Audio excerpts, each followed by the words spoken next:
Hey, did you know that it is an absolute requirement and it's written down in the rule book that in order to be an RVer, you have to have a pet? Hey, welcome back to Happy Place Diaries. I'm Teresa. And I'm Jerry. And in this episode, we're going to talk about RVing with your pets.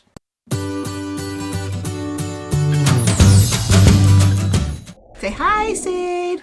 That's right. It's an absolute requirement that you have to have pets to be an RVer. And most of the people that we know, that we hang out with, that we RV with, well, we all have our little fur babies. And Chunk doesn't want to be in the video right now. Hey, so in this video, we're going to give you 5 things that you need to consider when RVing with your pets. And stick around because we will have a very important bonus tip at the end of this video. So stick around all the way through the end. So let's dive right in. Okay, go for it. What's number 1, Jerry? All right, number one is space. Hey, your pets need space just like you need space.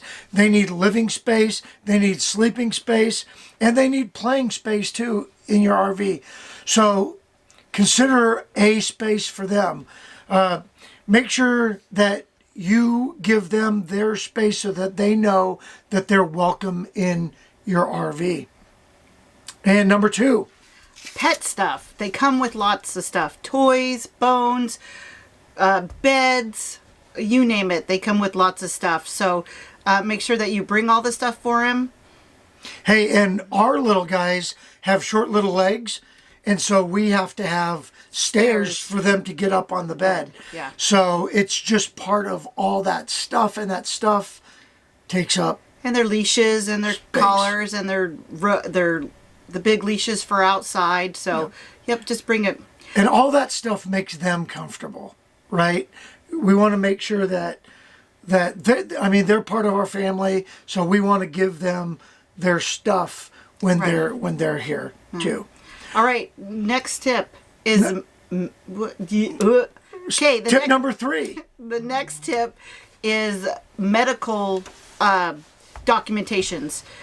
We always keep that in the trailer, and when it's updated at the vet clinic, we get a second copy or come home and make a copy to put in the trailer. Also, you can have a first aid kit for dogs. You have to go online and see what they can and can't have. I think Benadryl is one of them. My sister-in-law and my brother-in-law have a little first aid kit for them, and so that's great. And also, if you can find out where the nearest vet is in case there's an emergency before something happens, it's a good idea. Yeah, and if you're going to go on a really big trip, make sure that you let your vet know. I know it paid off for us when we took our big trip last summer because this little one right here really doesn't like fireworks and thunder.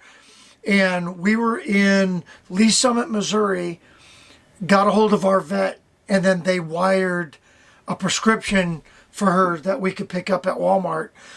So let your vet know. Vets know that pet owners, take their pets with them. So it's great to have that relationship. And plus, I know that sometimes we were going down to California and they need certain shots for certain insects and bugs and stuff that could cause lots of damage. Yeah, and take a copy of their shot records with you.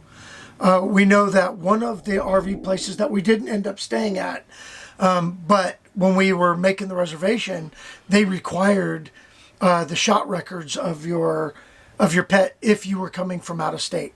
So medical stuff is very, very important. And we want to make sure that we're keeping our pets safe and healthy. All right, tip number 4 is the RV climate. Don't let your RV get too hot. Don't let it get too cold. That they are just like us, and you'll see these guys hovering around the register when the heater comes on if it's chilly outside.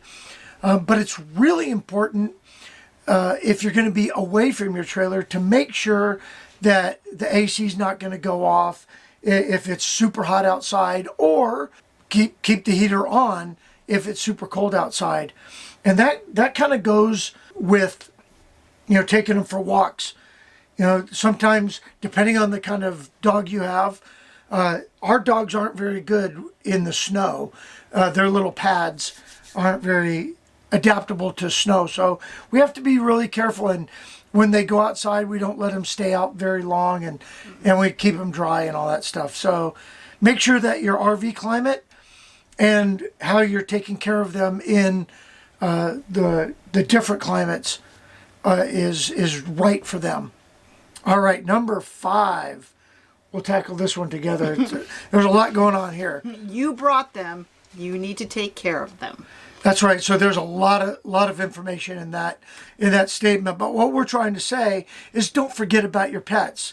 We have our pets for a reason. If we didn't want dogs, we'd just have stuffed animals.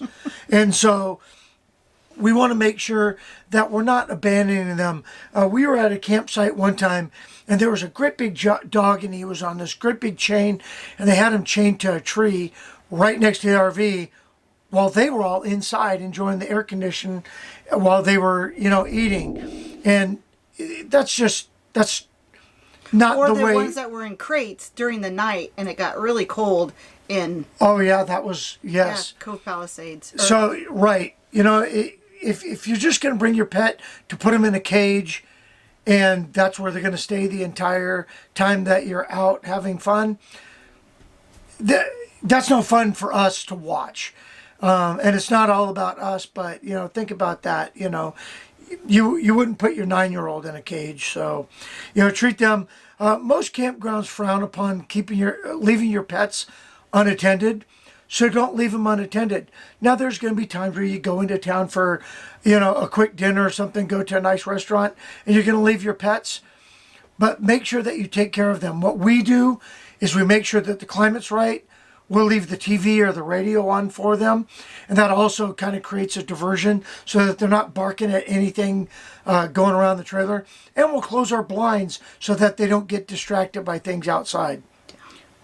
So, yeah, that's good. Hey, you brought them, take care of them. All right. Hey, thanks for watching our video. And we're going to leave you with a bonus tip. Our bonus tip is take your dogs for a walk. They love it. They get to meet new dogs. We get to meet new people.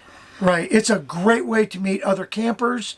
And like I said, everybody in the campground has a pet. So, let them get to know each other. And then you get to meet really nice people that have things in common with you. RVing and pets. So it's a great way to do that. And you know what? There's nothing better than a nice evening walk after dinner in the campground, and everybody's kind of settling in around their campfires or whatever. It just makes RVing that much better. Hey, if you haven't already done so, give us a thumbs up if you like the RV. If you like RVing, give us a thumbs up. If you like the video, give us a thumbs up. Share this video with a friend, because we know all of your friends like pets too. And we would like you to share it and hit that subscribe button. And with that, we're going to say goodbye for now. Enjoy your pets, enjoy RVing, and we'll see you Next time. Next time.